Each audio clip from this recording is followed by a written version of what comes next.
আসসালামু আলাইকুম বন্ধুরা, সবাই কেমন আছেন? আশা করি সবাই ভালো আছেন। তো আজকে আপনাদের মাঝে একটা ভিডিও নিয়ে আসলাম স্যামসাং A03 ডিসপ্লে চেঞ্জ করা।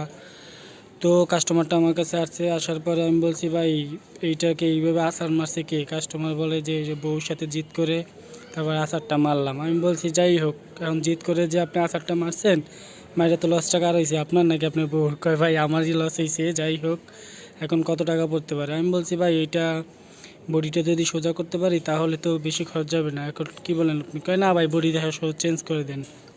তো যেই কথা সেই কাজ, তারপরে বডিটা নিয়ে আসলাম, ডিসপ্লেটাও নিয়ে আসলাম।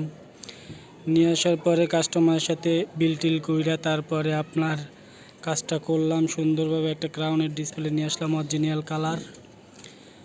তো সুন্দরভাবে বডিটাকে ফিনিশিং দিয়ে আবার সুন্দর করে ডিসপ্লেটাকে অরিজিনাল মতো লাগালাম। লাগানোর পরে তারপর কাস্টমারটা আসছে, আসার পরে অনেকক্ষণ রাইখা দিছি, প্রায় ঘন্টা 2 রাইখা দিছি, সুন্দরভাবে ফিনিশিং হয়েছে। তারপর কাস্টমারটা আসছে, আসার পরে দেখে যে কোনো জায়গা থেকে কোনো লিকুইড ফাঁক টাক কোনো কিছুই নাই। তারপর কাস্টমার থেকে বিলটা নিয়ে মালটা ডেলিভারি দিলাম।